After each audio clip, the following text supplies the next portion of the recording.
Hello everybody and welcome to Tapping In Part 4. I hope that you've all had a good day today and that you're ready for tonight's webinar. I'm Lisa and I will be going over this Tapping In webinar with you tonight. Now it's a slightly different environment tonight, so bear with me. Everything is different because I am at home. So let's see how we go from home. First up, I'd like to do an acknowledgement of country. Now, just not sure what's actually happening. Sorry, hang on. Oh, just bear with me a minute. Sorry. Thought that was the beginning, but it's the end.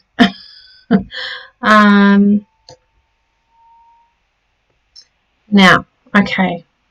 Hopefully this is going to work for me now. So, it's meant to change on the other screen. I'll just try and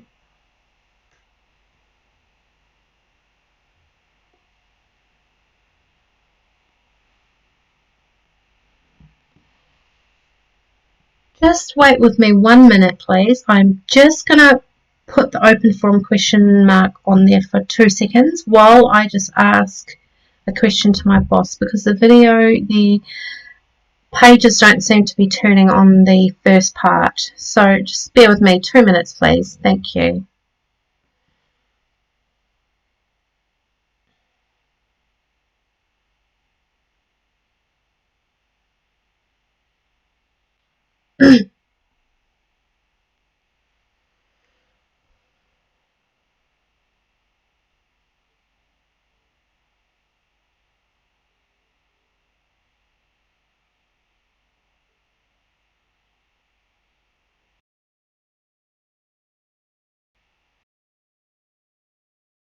Both tapping in pictures where we scroll through. The one on the left hand side next to the video doesn't seem to be scrolling through. I've just put it on open forum because I did actually start.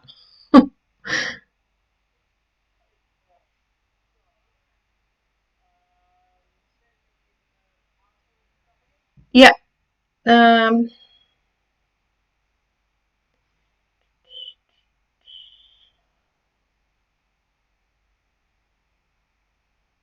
Right, it should be there.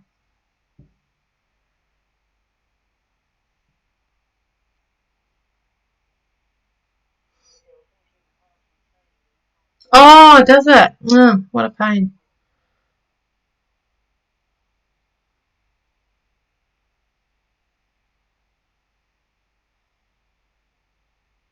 I just thought maybe because I could see that it was scrolling on the right hand screen that it still was, but I wasn't sure.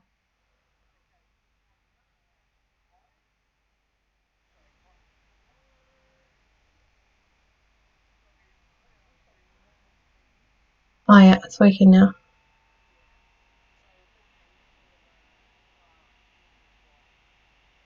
Okay. Yeah, I know. Hi everyone. Right, problem sorted. Okay, I'll get back to it.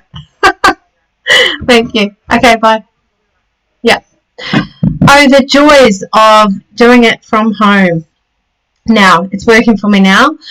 So, let's get started. Welcome everybody to Tapping In Part 4. Now, we will just do an acknowledgement of country. That's what I wanted, both pages for me to turn. Right.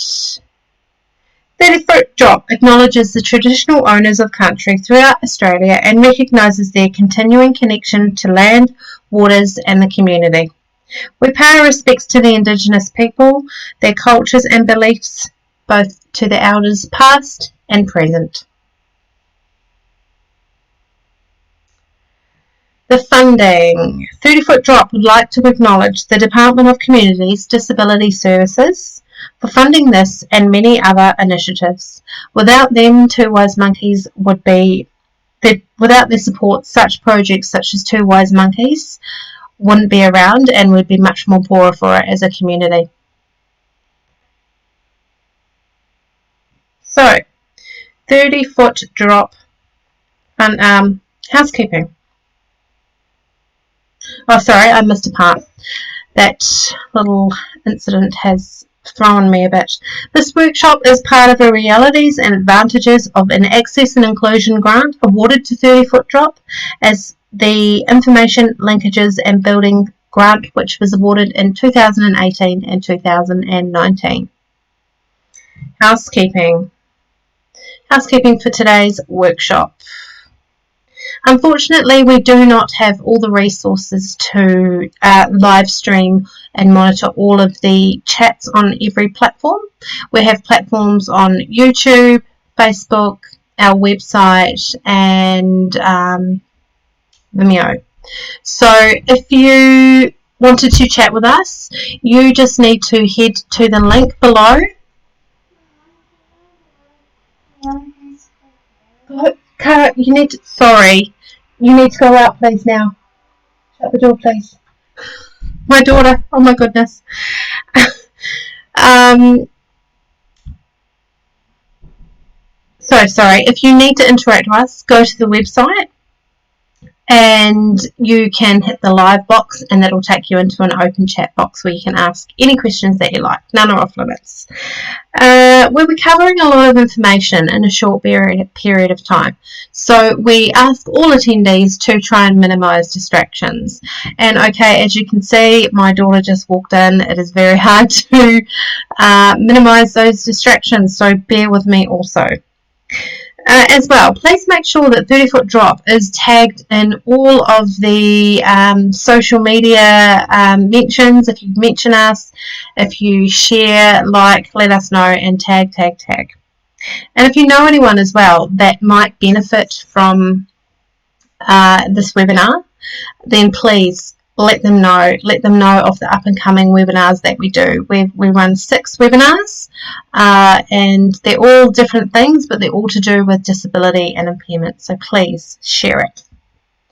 We'll be recording the session, so if you wanted to rewind and go back and listen to something again, you can rewatch it again. So once I hit the end button, that's when you can rewind it. And all the research and stats that we talk about in the webinars are all available on the website, which is below this video, www.30footdrop.com.au. So you can head over there and look at all the information into more detail. And at the end of the webinar, we have a short survey that we'd really love you guys to fill out. Let us know how we're going, any feedback you want to give us, because the more feedback we can get, the better we can improve and change things. Okay, so next is the presenter introductions. I am Lisa and I am Hear No Evil. And the other monkey is Ben. He is See No Evil. Now, he's unable to take the workshops at the moment due to this current health crisis, so he is hanging out at home doing other stuff to get us through. But I can share a little bit about Ben. He has a more visible disability. He's in a wheelchair, and through him being in a wheelchair, or landing in a wheelchair at the age of 22, he realised that there wasn't enough resources around for people with disability and impairment, and he wasn't being heard. So these workshops and his company 30-foot drop are the reasons why we're doing it, because he wants people to hear the changes and the needs that they all have. Now, my story is a more hidden one.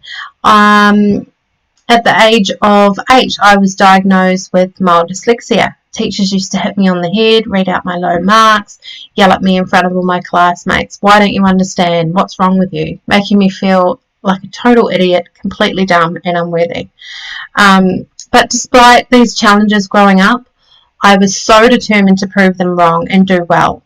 And I did well at school, and I found my passion, which was in art.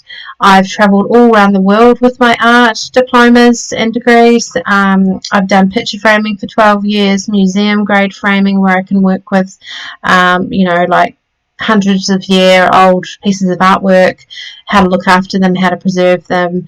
I used to organise exhibitions. I also paint myself and take photos myself. So, if you do have a learning disability or some other kind of disability that stops you from being who people think you should be, then don't give up hope, because you will find that passion. And I found it in art, and I'm so grateful that I did, because I can still do art at the age of 90. It will always be there, and I will always love it. It's such an amazing release. So, now, isn't there supposed to be 3 wise monkeys? Let's just take a guess on who the 3rd monkey might be. Did you guess it right? Yes, it's you. The aim of today's workshop is to turn you into a wise monkey. You'll begin on a journey of realising that, impairment or not, we are all human and deserve to be acknowledged and treated the same as anyone else. That's just such an important message, and that message totally comes from Ben and his journey. Okay, outline and method. So, how are we going to get you started on the path of a wise monkey? Well, there is a lot to learn about people with impairment and how you can increase your business by attracting them. We'll be looking at 3 areas of need that businesses can do to improve and to tap into this market. These are accessibility, universal design, and diverse marketing. After covering all of this good stuff, we'll finish up with an open forum where people can ask questions and we can talk about things. And, by talking about things, that's the only way that we can get messages across. So how are we going to cover all this? What will our teaching method be? The answer is fun, open and honest discussion. If we can't be open and honest with each other about these issues around impairment and disability, then how are the changes meant to be made? If we keep it to ourselves, then changes aren't going to be made. So please be open and honest. We are all here to support each other, especially in this current time.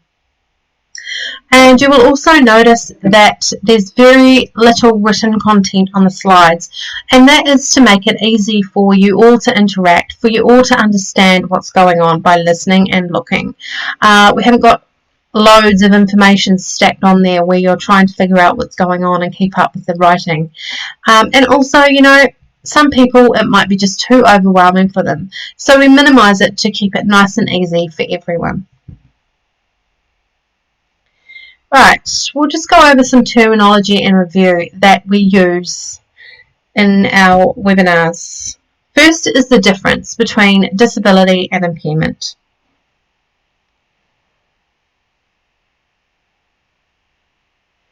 Okay, an impairment is an injury, illness or congenital condition that causes or is likely to cause a loss or difference of physiological and psychological function. In short, an impairment is your medical diagnosis. So, my medical diagnosis is that I have mild dyslexia. A disability, on the other hand, is the loss or limitation of opportunities to take part in society on an equal level due to social and environmental barriers. It is, as the word implies, something that makes you unable to access or participate in something. So if you have a cafe, it's on a bit of a hill, there's only stairs or a steep ramp to get up there. That makes it not accessible for someone who has a mobility impairment. So that person is unable to access your business. Definitely something to think about. Okay, so an example for me would be that. So an example for me not being able to access your information on your business would be too much wording, complex information, or sometimes stylized script can be hard for people with dyslexia. or learning disorders to understand, which makes it hard for them to get the right information that they need to use your service. This is especially important because some disabilities or impairments like mine are hidden. So potentially you could have lost a lot of business from people because they can't use your business and its services. So hopefully that makes sense. The next is the difference between access and inclusion.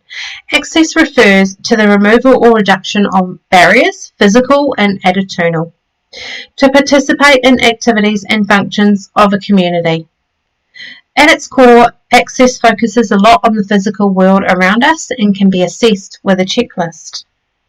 But inclusion, on the other hand, is more of a psychological state of being and is the process hereby every person, irrespective of their age, disability, gender, religion, sexual preference or nationality, who wishes to, can fully participate in all aspects of an activity or service in the same way as everyone else in the community. So important that you make people, especially with disability and impairment, feel included in your business or service. If you don't make them feel included, they're not going to return. So hopefully that makes sense to you all. Next up, if there's any questions, please fire them away. Next up, how to tap into the market. As mentioned in the overview, there are 3 strategies that businesses can use to tap into the market. These are accessibility, universal design, and marketing, and they can be used individually but are best used concurrently. Let's go over these. Accessibility. What do you think of when someone talks about accessibility? Do you think of wheelchair ramps, aquad bays, parking spots, or accessible toilets? Those are all great examples, but they are just physical accessible examples. There are so many other ways that businesses can be more accessible. Let's have a look at some other things that you might want to look at for your business to make it more accessible for your customers. First up is information. Make your information accessible. It is important not to make assumptions about how people can receive or communicate information. The best approach is to make important information available to consumers and customers in a variety of different formats. These options could include: have customers speak personally on the phone to someone from your workplace. And in case of someone that is deaf or has an impairing impairment, provide or use the telephone typewriter service, the National Relay Service. This is when a person types messages to an operator and then that message is conveyed to the other person the message is for. And then a reply is sent back through the TTY service to the person who has the hearing or hearing impairment, or who is deaf, so they can gain their message and get their answers through the TTY National Relay Service, which is an amazing thing. So if someone rings up and there's a bit of a pause in between, then that's probably what that is.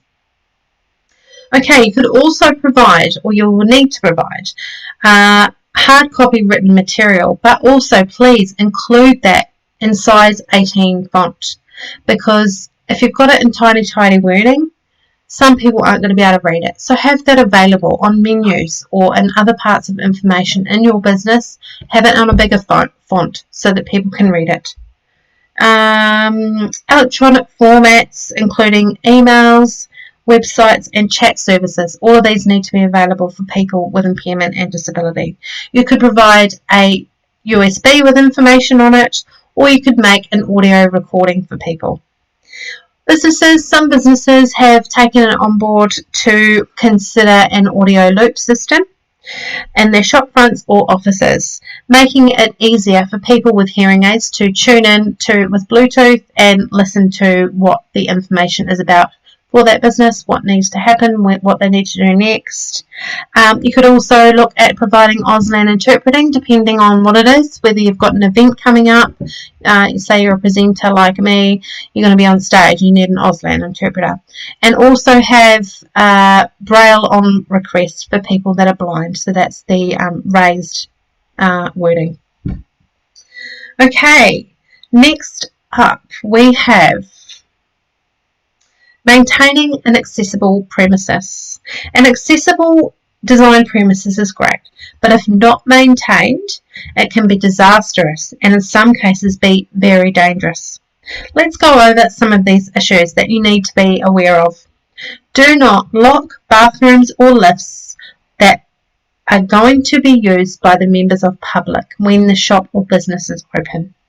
Ensure accessible bathrooms can be reached via a continuous accessible path of travel. If you don't make sure your business is an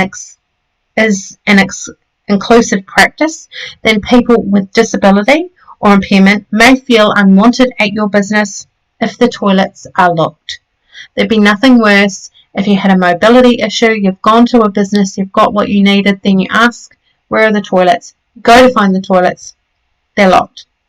That is not inclusive for someone with disability and impairment. Do not use accessible bathrooms or change rooms as storage areas. Avoid constructing temporary displays or stacking goods in a manner that will obstruct your aisles. Make sure there is a continuous path of travel around and within your premises. Make sure that counter heights, lift buttons and EFTPOS machines, door handles for example, are within reach of a person in a wheelchair or who has a short stature. Ensure that lift buttons have raised, tactile or braille information next to them, and that the lifts provide audible information telling people what floor they are on and whether it has arrived or not. Maintain adequate lighting levels throughout the premises. Provide clear and easy to read signage for people with an impairment accessing and using your premises. Do not allow surfaces to become dangerously worn or slippery. Provide designated parking spaces for people with disabilities and maintain that continuous path of travel from this parking space to the premises. There'd be nothing worse than finding out, yes, they've got an accessible car park, and then halfway getting to the business, you can't actually properly get in because there's another obstacle. So there's all these little obstacles that you need to think about within your business so that these people can get to you. Okay, next is transport. If your business provides transport options, then please be aware of the following. Ensure information is relevant to passengers with an impairment and it's provided on the Transport Services website. Such information may include specific booking process requirements for passengers with a disability or impairment, location of accessible bus and train stops, timing of accessible services and features. Make sure booking forms and mobile apps are accessible to people with an impairment. Provide training to frontline staff on the delivery of accessible transport to passengers with an impairment or disability. Take steps to inform booking agents, travel agents or tour guides of the relevant considerations for people with a disability or impairment. For example, the fitness to travel, impairment equipment, carriage restrictions and access features. Okay. Mobility devices. Under the Disability Discrimination Act, it may be against the law for an owner or manager of a shop, restaurant, club or other venue to refuse entry to someone that uses a scooter or a wheelchair if it's being used as impairment for aiding an impairment or disability. It may also be against the law It may also be against the law to restrict the access of the person only to certain parts of the restaurant. So you've gone out for dinner with your wife or your husband, and you're only allowed to sit in this corner because you're in a wheelchair. discriminating against the law. An example of this is small shops who restrict the mobility due to large amount of stock, which is also illegal. Businesses should consider the needs of consumers who use scooters and wheelchairs as a mobility aid when shops have too much stock on the floors.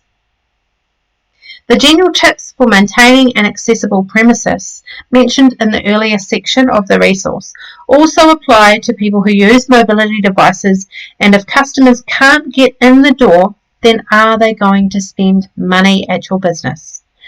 Somehow I don't think so. Okay, assistance animals. Be aware that a guide dog is only one form of an assistance animal. Who would have thought? There are other assistance animals out there, such as those that assist people with hearing disabilities or medical conditions. So Ben has said that there's cats, birds, all sorts. He wishes there was a snake, but I'm glad there's not snakes. Anyway, they're not just dogs. If you are unsure whether that animal is an assistance animal, it's okay to ask. The law says it's okay to ask. Ask the person with the assistance animal to please provide the evidence, the certificate, that the animal is an assistance animal and has been trained to meet the hygiene and behaviour appropriate for an animal in public places. If you're unsure whether the assistance animal is an assistance animal, ask the person before asking them to leave or to leave the animal outside. Provide frontline staff with the information and training about assistance animals. So it's important that your staff know that it's not just dogs, there can be other animals. Okay, increasing accessibility of online content. The internet is by far the favoured way for consumers to get information about goods and services. The research is often done prior to the consumer physically visiting a storefront. So by making your information accessible, you will encourage more customers to engage. The following guidelines are to keep in mind when you're designing your online content. Material that is presented only in image-based formats such as GIF and TIFF will not be accessible to some people with an impairment, as screen readers cannot interpret them. So just to go over that because my computer made noise. Material that is only presented in image-based formats such as GIF and TIFF will not be accessible to some people because screen readers cannot read them. Use plain fonts that are easy to read. Avoid fonts that are too decorative or stylized. Make sure there is enough contrast between foreground text and background colours so that the text is easy to read. Do not provide content only in a PDF format, as screen readers, once again, cannot read them. If you do include PDFs, provide the same information in Word or HTML formats. Make sure you include text descriptions for all non-text content, including images and graphs, for example, using the ALT text function. Avoid scanned pictures of text, e.g. a photo of a menu and text boxes. Screen readers can't read these either. Provide captions or transcripts for multimedia, for example, audio or video content. Do not set audio and video content to play automatically when the page is loaded, as this can interfere with screen readers and is also a total pain in the butt. Make sure that all content on your website can be navigated by keys and not just a mouse. Make sure all technical support available for customers who need assistance using your website or online chats and session, phone or email. So make sure that there is someone that they can ring, there's someone that they can email, there's someone that they can chat to within your business straight away if they get stuck. Test the accessibility of your website and, where necessary, speak to an accessibility professional. All this helps to meet the needs of customers and to be able to use your service and business.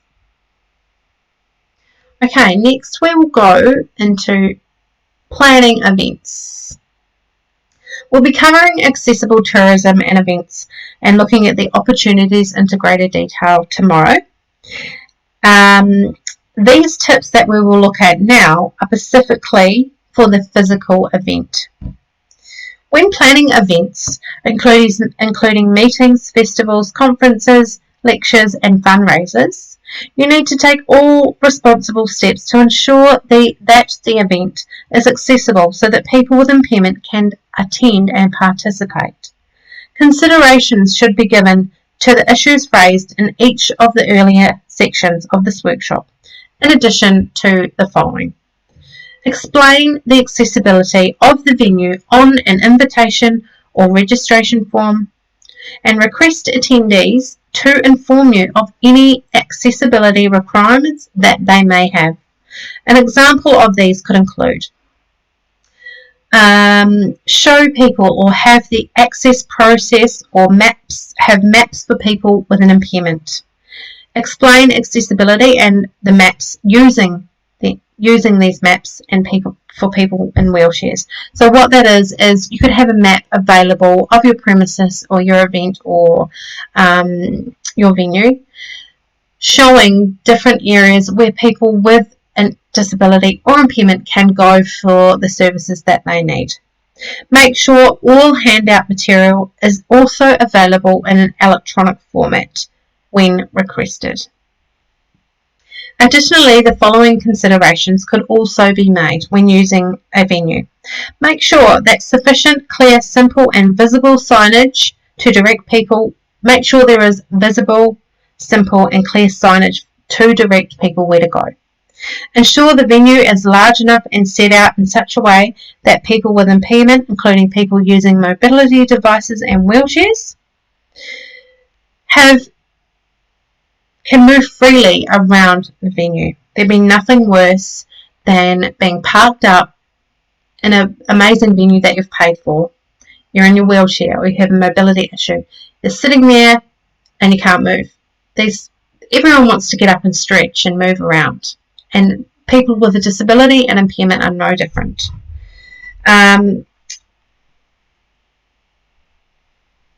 Excuse me for a second.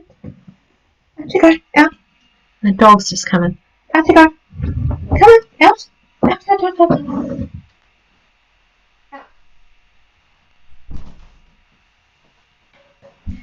It's not the children, it's the dog. So, when setting up seating arrangements and allocations, allow people with an impairment the choice of seating, including options with a clear view of the stage or speaker platforms. This is particularly important for people who are deaf or have a hearing impairment. Ensure that presenters are aware if there are any people in the audience, and so that they have PowerPoint slides or videos in their presentation to accommodate for these people. And also make sure there is a format which is accessible for people who have vision and hearing impairments. For example, speakers could provide an oral description of the PowerPoint slides, provide hard copy, electronic or audible copies of the material ahead of the events, so that people know what it's going to be about. They're not just trying to figure it out. They're going to know what's going on when they get there. They could also use captioning or Auslan interpreters in events or during a presentation, which I've noticed a lot nowadays with the current health crisis and on the news. There's always an Auslan interpreter, which is so important because we all need to get that information. It's not just people that can hear. Everyone needs the information. They probably should do a little bit of captioning as well, but I'm sure that'll be coming. So, brief the venue and registration staff about the responsibility to avoid discriminating against people with an impairment, and about any other access issues such as allowing people to use assistance animals at the venue. Brief staff of allocation of accessible toilets, accessible features, and have handouts in accessible formats. This information could be provided to staff before the event in writing or in a brief session. The staff member could also be responsible for addressing any accessibility issues that arise on the day of the event and make sure that all staff working at the event are aware of who that person is. So if you've got a concert or something like that, there'd be nothing worse than going to a concert, you're in a wheelchair or you have a mobility issue and you're asking a question, where should I go so I can see better? And then, one person's asking that person, this person's asking that person. No one really knows. You need that one person that knows exactly what to do if someone has a disability or impairment at the venue or concert. Okay, just have a drink of water. What is universal design? That is the next one.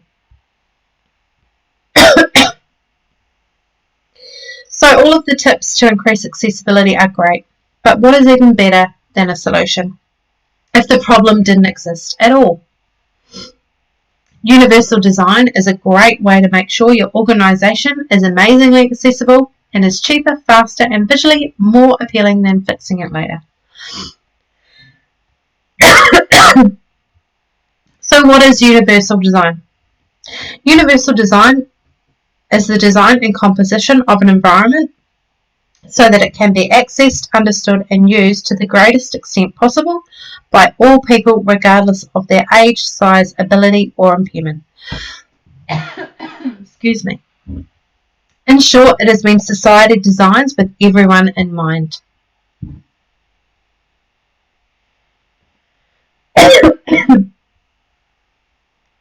Staff at all levels can contribute to universal design, from small changes on a single product or service to designing a holistic experience for all customers.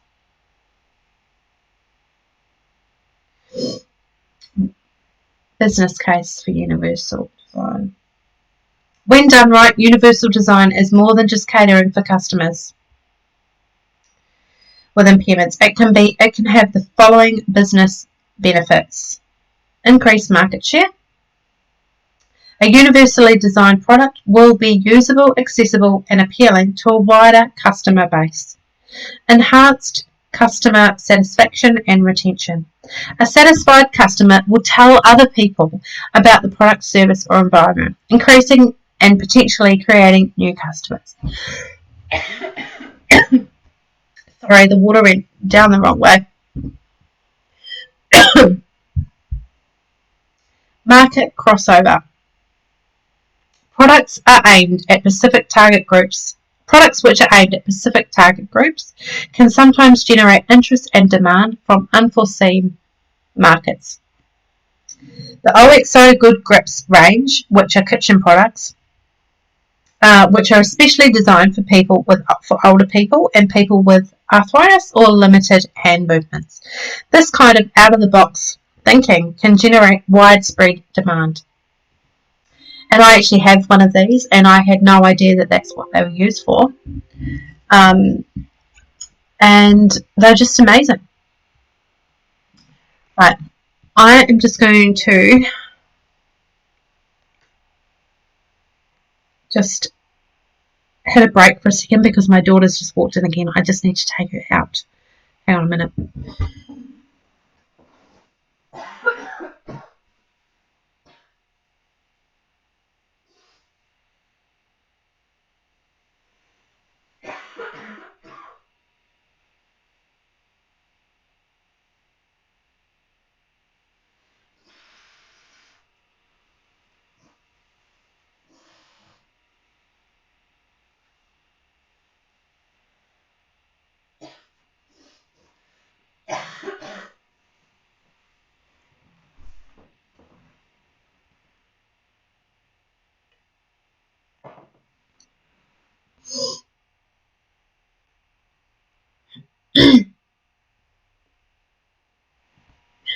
Minimize distractions, I said. Yes, wow. Okay, so market crossover success. and the Good Grips range. Right, yes, and I was saying I have some of these Good Grips can opener. I have a Good Grips can opener, and it's big and chunky and easy to use, and my kids can use it. You're not trying to hold on to it tightly, you just put it on and quickly do it. It's easy, it's great. So creating widespread demand, that is what we are wanting to do for, create things that are going to be accessible and useful for every human being. Okay, next is positive public image. A business that positively contributes to society by incorporating the universal design approach is likely to receive a reputation for having a high level of corporate and social responsibility. Increased consumer expectations. In recent decades, the voice of the general public had become more prominent and more influential. Universal design enables companies to design products, service, and environments that are more closely matched with consumer expectations. Except at first use. Hang on one second. Sorry. Except at first use. A consumer forms an opinion about use or even at first sight. A recent study suggested that Internet users take less than 50 milliseconds that's 1/20th of a second to judge the universal appearance of a website. If a first impression is negative, a consumer is not likely to purchase your product. If a product is simple, clear, easy to access, and easy to use, a customer will likely proceed with the transaction. So if you're not creating a product that isn't going to accommodate people's needs, they're not going to go with it. Okay, next is achieving universal design. The most efficient way to achieve universal design is collaborating with employees who have an impairment. They can guide the process with their experience. There are also 7 principal topics to note when striving for universal design. These are equitable use, flexibility in use, simple and intuitive use, perceptible information, tolerance for error, low physical effort, size and space for approach, and use. Let's go over these 7 universal designs. Equitable use. The design should be useful and marketable to people with diverse abilities. These are provide the same means of use for all users, identical wherever possible, equivalent when not. So ramps instead of stairs are identical. Ramps and stairs are equivalent. Avoid segregating or stigmatizing any users, like having a wheelchair access through the kitchen only, which is just so degrading. So make sure that you're not segregating the person with a disability or impairment by making them go through the kitchen when they've just come out to dinner with their wife or their husband, come out to enjoy a lovely dinner, and little did they know the person in the wheelchair is going to have to go through the kitchen. Not cool. Provisions for privacy, security, and safety should be equal to all users. Okay. Flexibility in use. The design accommodates a wide range of individual preferences and abilities. For example, the use of flashing lights with sirens or beeping sounds give warnings in an emergency situation. This way, people with reduced hearing and sight can know what to do, which could save lives. Such an important message. There'd be nothing worse than, yep, you've got the lights going, but someone that is blind can't see that there's an emergency because they can't see the light. So definitely something to think of, and vice versa for someone that is deaf. Okay, simple and intuitive use.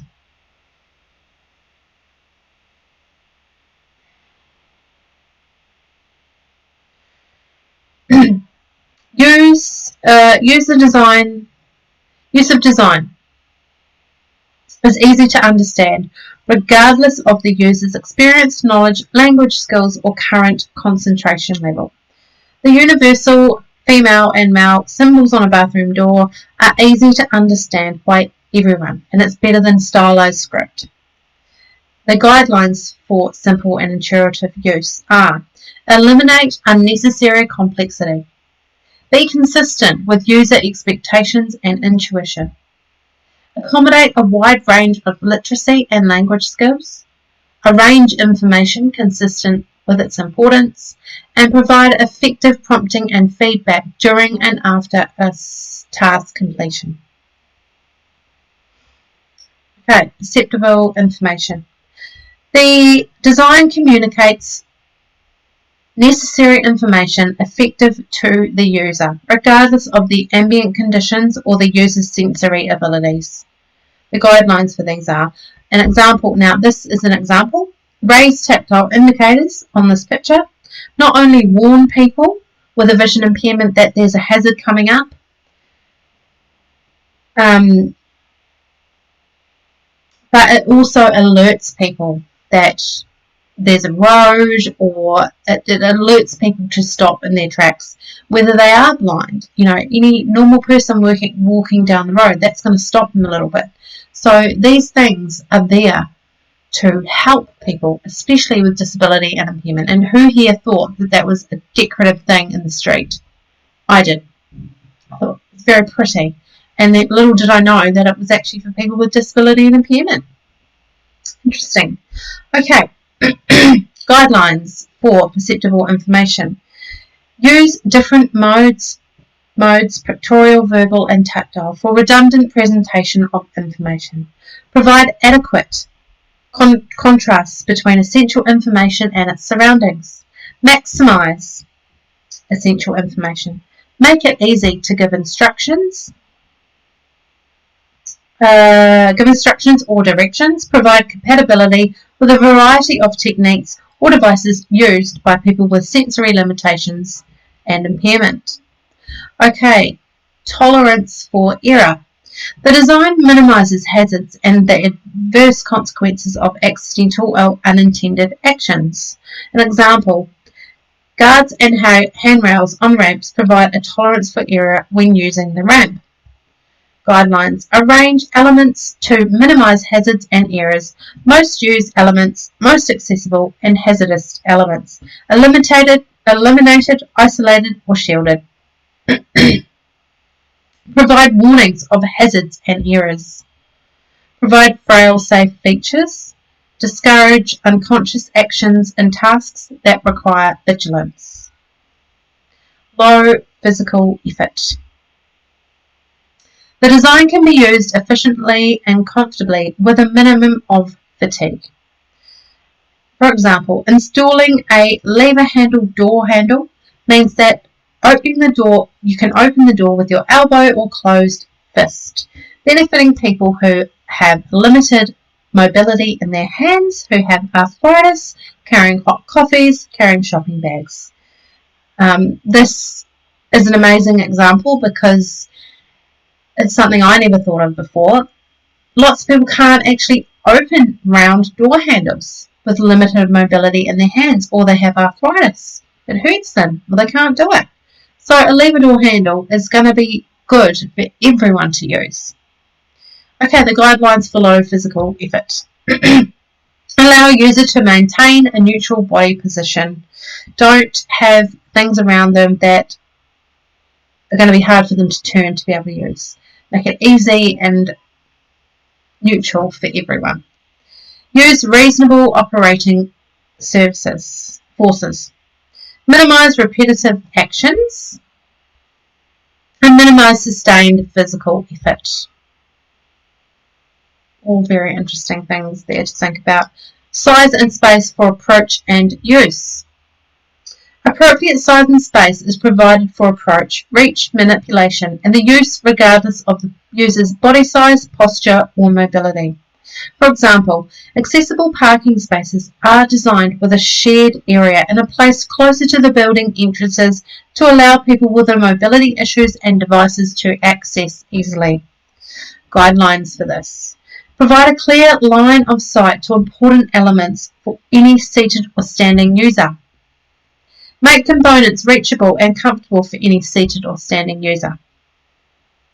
Accommodate various hand and grip sizes.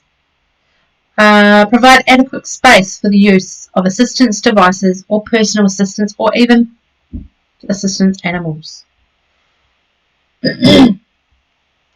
Diverse marketing. Okay, let me first explain what diverse marketing is. 50 years ago, a company could be successful in marketing when they used the white Anglo-Saxon Protestants, since they represented most of the consumer market. Eventually, some companies realised that the business's potential of marketing worked with populations as well, and several efforts at a multicultural marketing were attempted, but a company could still experience success without it. Today, however, the market is decidedly different. The Australian population has grown increasingly diverse, and if trends continue, today's minority groups will make up the majority of the population sometime around 2040.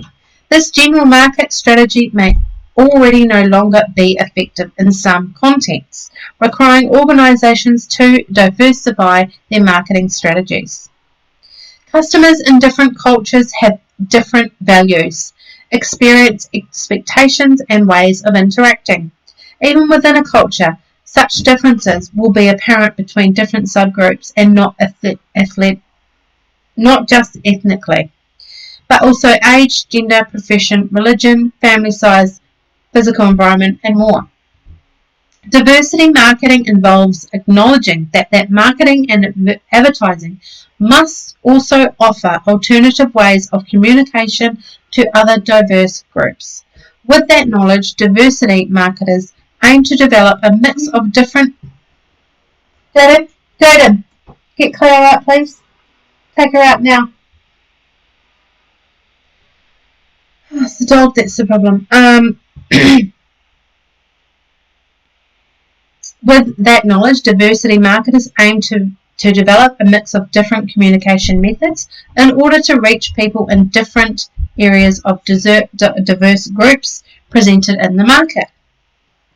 Okay, so let's look at these markets. Essential, first up. Essential marketing is the process of how a business, product or service promotes its key features and benefits to its customers, which ultimately generates sales for the business by satisfying its customers' needs. Powerful. On average, we're exposed to around 5,000 ads per day, ranging from TV and print all the way down to branding and sponsorship. Advertising is everywhere and continues to be a powerful medium for persuasion and changing attitudes. Connection. By representing people with an impairment in advertising, companies can connect more strongly with customers with someone with an impairment or disability, as well as their families and friends. It demonstrates support for human diversity in a broader sense. Okay. Diverse marketing ideas. These are inclusive, thematic, and pride. This, first up, inclusive marketing. This method does not emphasize disability. Rather, it neutralizes it by incorporating people with a disability in images and messages. These people are just like any other customer who wants to enjoy your product, who just so happens to have a disability. Right, I'm going to play this gorgeous, gorgeous video clip for you now. So how was the big wedding? Oh, haven't you heard? Yeah. So it's at the end of the night, everyone's on the dance floor really getting into it, you know? Yeah. And say, this is my left wheel, and this is the bride's foot. Yeah. How awful. Well, it wasn't all bad. I left with the best man's number. You are terrible. Guilty. I'm not inviting you to my wedding. No. That's it. You're off. So it's just a brilliant ad, and this is an amazing example of inclusive marketing. This method presents little risk for criticism for disability opportunism, has a broader economic and social potential, and is more easily incorporated into sustained commitment marketing strategies, often as an extension of existing diversity initiatives in marketing. Large businesses such as Kmart, Target, Mars Chocolate have made use of this method, and results are shown in the next session. Next is thematic marketing. In a nutshell, thematic marketing and advertising focuses on disability itself, usually conveying an explicit message or comment about disability. Thematic advertising can be done well, and it may be helpful in showcasing products and services specific to disability. And this is a great example of that. I can boost your profits. I can deliver fantastic service. I can maintain your garden. I can maintain your fleet. I can manage your finances. I can be a loyal and productive employee. But I can't put my abilities to work if I'm not given the opportunity. If you don't recognise my abilities. If you don't have an open mind. If you don't employ me. So what can you do? What can you do? What can you do? You can remember that. Savvy employers. No, it's what people can do that matters. It's what people can do that grows Australian business. The 4 million Australians with barriers and disabilities Have many more amazing abilities. That should be used. Because it's good for business. Because it's the right thing to do. Because every Australian deserves a fair go. Stop. So that's another amazing advertisement for people with disability employment, and it helps people to realise in businesses that you can employ people with disability impairment. They're no different. Many companies, though, are reluctant to consider thematic advertising about disability, fearing that they will get it wrong or say the wrong thing and cause offence. Pride marketing. Most businesses have various disability-related policies and procedures in place. Things like accepting the companion card or offering additional help for people who cannot fill out forms, and much more. These are amazing initiatives and would sway a potential customer with a disability to use your business. The problem is no one knows about it. By showing pride in your measures, celebrating any changes and acknowledging any shortcomings, you are demonstrating awareness of the issue. This newspaper clipping is showing the awareness of what has happened in the community. This community now has an accessible path for people to go to the beach who use wheelchairs and have mobility issues. It wouldn't be known to the general community if they did not advertise it and promote it. So promote your changes on websites, on social media platforms. Have people see what progress you've made in your business or your surroundings. Okay, diverse marketing pitfalls, cross and tick. This is the last one. Ads involving people with an impairment should always be created in consultation with a person with an impairment. This will ensure that the messages will be consistent with the intent. Use people with actual impairments and not actors pretending to have them, because you may not be able to tell the difference, but the targeted audience can, and this will not do you any favours. Don't use them in an inspiring content. As normal people, they are just normal people using your business. So it's very important that you don't use actors, because people in a wheelchair can tell, and clearly by these pictures you could tell even without the tick and the cross there, you could tell who was the actor and who wasn't. So definitely something to think about if you did want to get into the thematic and diverse marketing. Those are just the little signs and rules that you need to know about before you go ahead and make those ads or advertisements for your business. Anyway, that is it for tonight, and I'm so sorry about the little interruptions that we had. Wasn't a very good start for me tonight, but it's my first time at home doing it. All the layout on the computer is completely different. I've usually got 2 big monitors. I have a 1 tiny screen here. But now I know what to do, and can deal with it better now. And excuse me for having my coughing fit.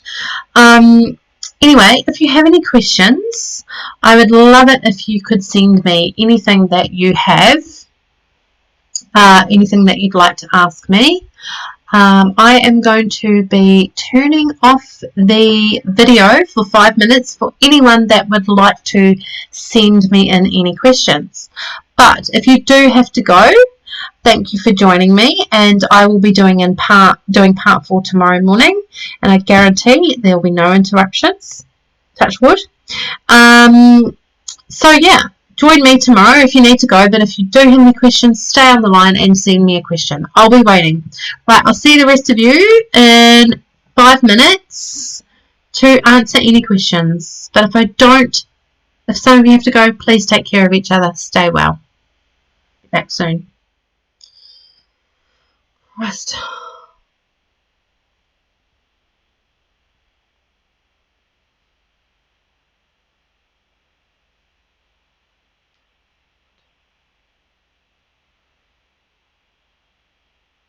I don't even know.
Okay, welcome back.